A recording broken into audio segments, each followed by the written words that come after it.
There is so much work yet to be done, and it's not time for us to take our foot off the gas. There really is so much at stake in our society right now.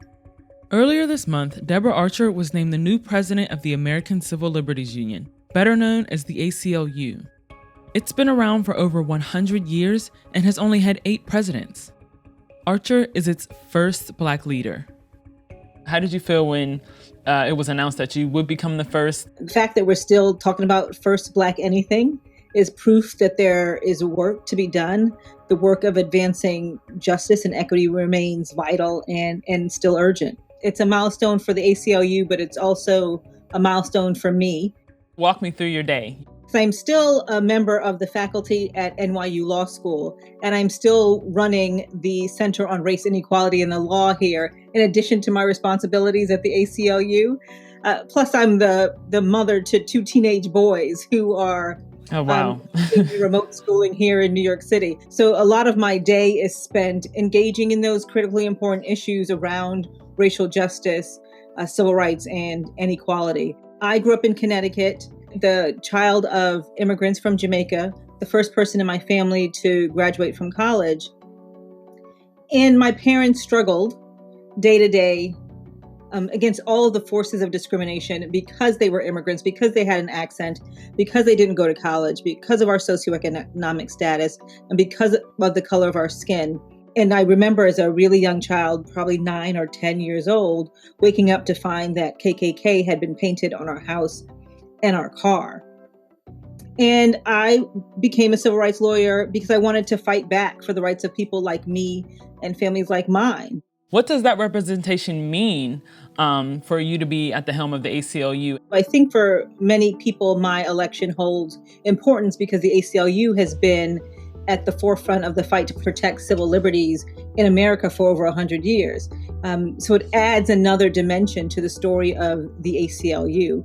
We are now an organization where 60% of the members of the National Board of Directors identify as people of color. The executive director, Anthony Romero, is our first openly gay and Latino executive director. And across the country, we are represented by an incredible and diverse group of leaders. So I hope that after my election, more people will see themselves in the ACLU.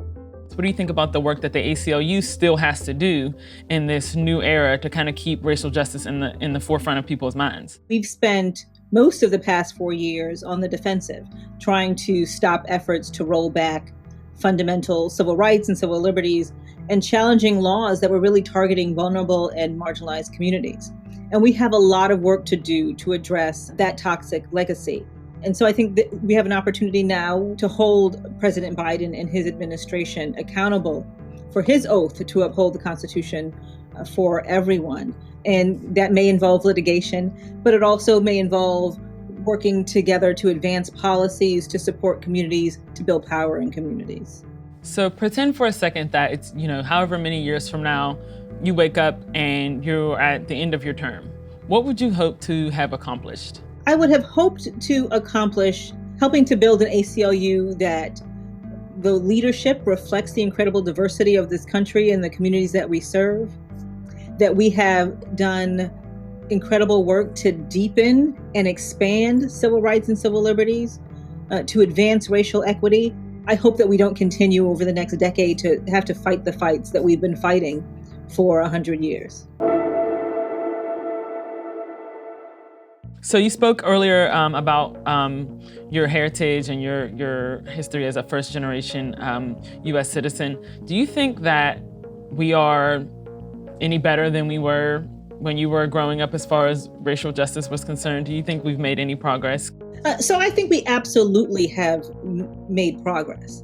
And the question is whether or not we're near where we need to be. In many ways, we're still fighting the same fights that we've fought. America is still deeply and profoundly segregated based on race, residentially, educationally.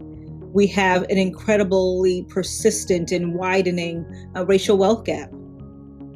So there's so much work to do, but at the same time, I think we have to celebrate the victories that we have, to acknowledge the progress, but we're fighting for a future for those who come after us.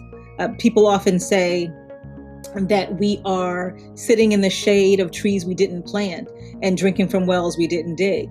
And so we have to continue to fight to make sure that those who come after us will have shade to sit in and wells to drink from. As a professor at NYU, a lot of your work involves inspiring the next generation of lawyers. Like, what are some of the biggest things that you try to instill in them? At NYU, I teach the Civil Rights Clinic, and I focus on issues of race and civil rights in my scholarship. And I also am the co-faculty director of the Center on Race, Inequality, and the Law.